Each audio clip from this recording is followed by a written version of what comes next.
Hello guys! Kumusta po? Kumusta po kayong lahat? Saan man kayo naroon ngayon, ingat po tayo.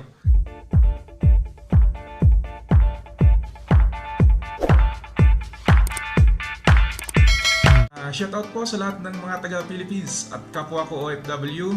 Kumusta po kayo? Ingat po tayo and God bless. Guys, samahin nyo ako ngayon at ang video natin ay about sa pag-unbox ng aking in-order dito sa online. Umorder ako ng pressure washer. Portable siya. Ito guys. Ngayon i-unbox natin guys kung ano yung mga kasama nito. Bali guys, i-unbox natin to. Test and review. Tara guys, samahan nyo ako. A few inches later. Ito guys, at i-unbox natin siya.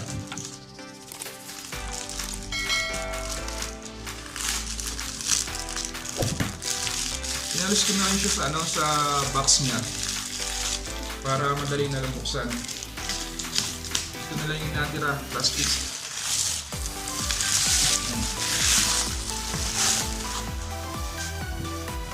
Maganda yung lagayan niya, naka-case talaga, kaya safe. Madali lang bitbitin. Kung gagamitin mo siya, madaling mo siya bitbitin kasi may handle siya. Tingnan natin ang loob.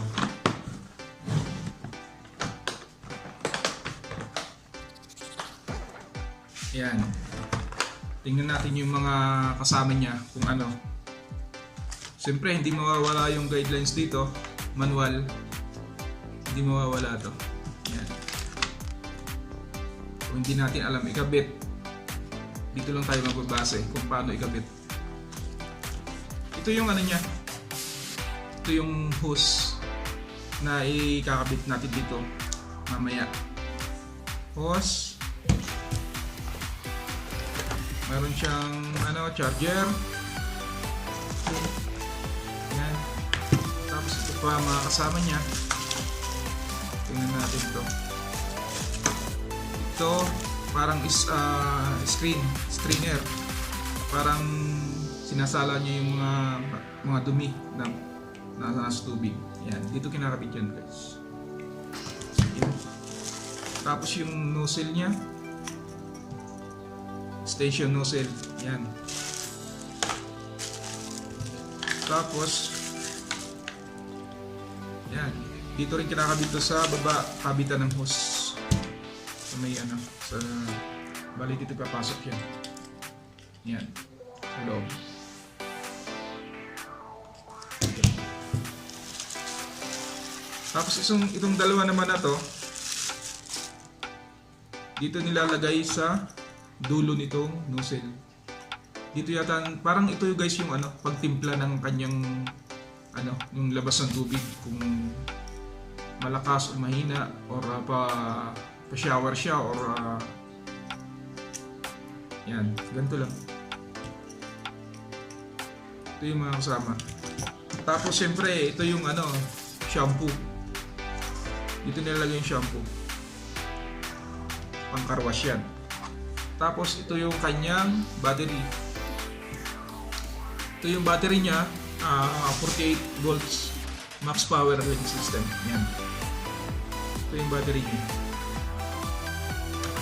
At syempre, ito yung ating gun. Pressure gun. Ito yung ating pressure gun. Yan. Ito yung battery. Dito natin kakabit yan. Yan. Mamaya guys, susubukan natin to kung okay. Bali, in-unbox lang muna natin ngayon. Pinakita ko sa inyo kung ano yung mga kasama. 12 seconds later. Ayan guys, try natin ikabit ngayon kung anong makakabit natin ng maayos.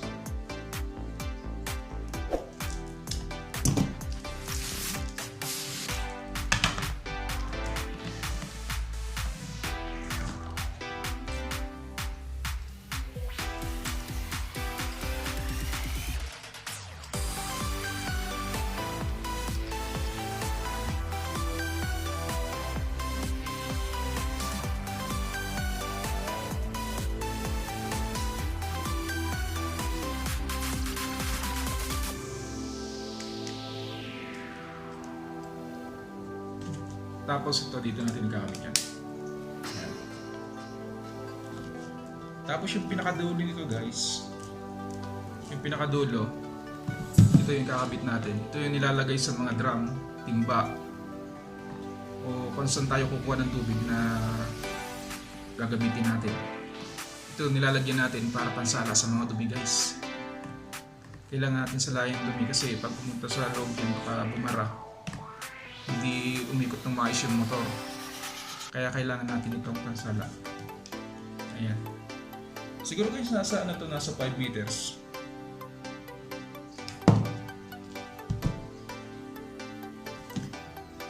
Tapos ito yung pinakaano niya, nozzle niya.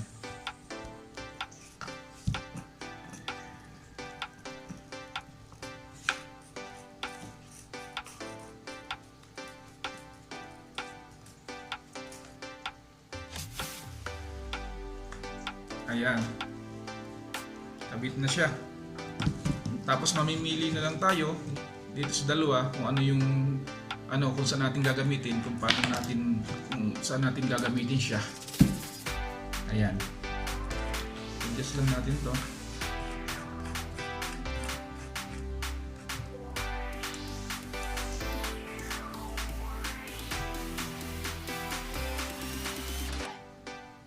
Ayan, dito ang kinakabit sa dulo.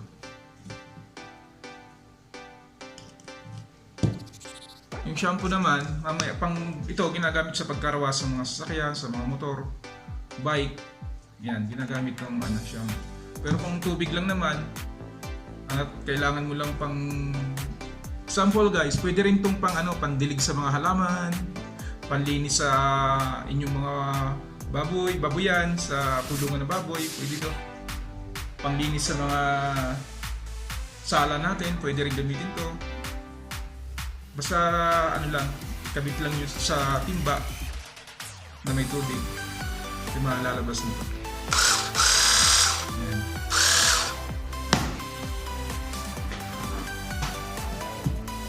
Yung guys, samahan nyo ako at susubukan natin to na i-test. One eternity later. Ito guys, ngayon susubukan natin kung lilinisin natin tong bike ko. Kung maganda, kung malakas yung kanyang pressure. Tara, samahan niyo ako.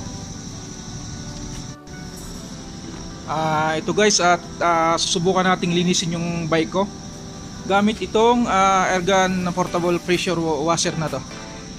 Bali, nasa timba yung ating tubig. Ito lang yung gamit natin sa timba. Ayan. Subukan natin kung malakas pressure niya. Ayan guys, pwede siya guys na panlinis talaga sa sa mga bike, sa motor. Kung may sasakyan tayo, pwede to. Yan. Malakas din siya guys.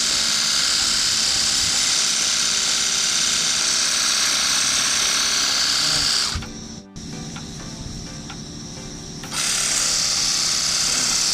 Pandilig ng halaman guys, pwede siya. Panlinis sa natin, sa mga pwede siya panlinis.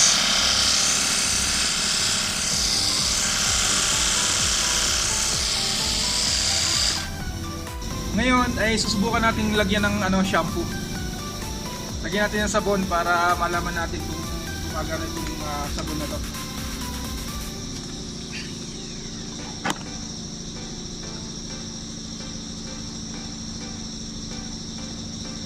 Bali, ito yung sabon, nilagyan ko na siya. Ang nilagay ko lang dito ay peri lang. Ito, lagyan natin sa dulo.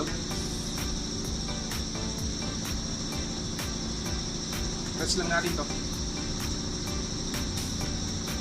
Ayan. Ganito lang siya guys. Ayan, susubukan natin. Ito guys. Nakita nyo guys.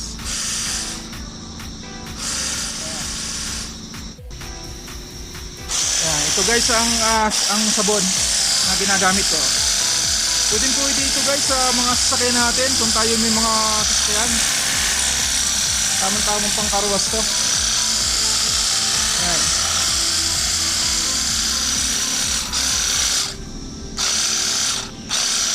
Ayan. Tapos pupunasan na lang natin. Pagkatapos niyan, saka natin babanlawan. Ayan. Natin guys.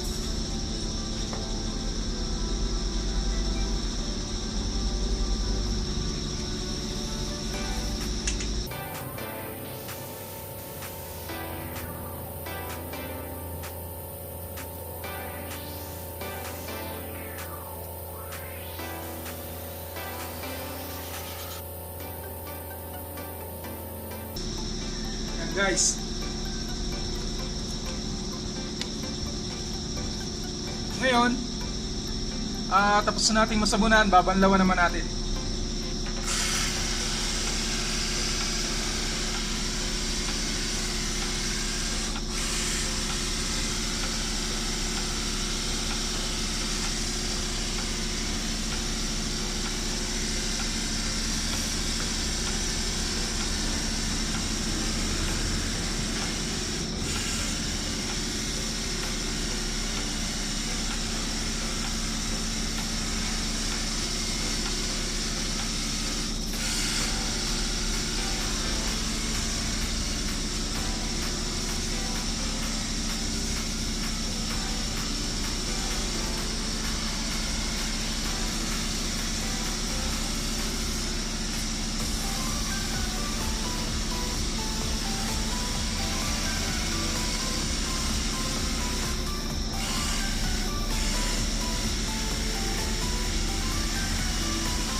Yun guys, pwede siya.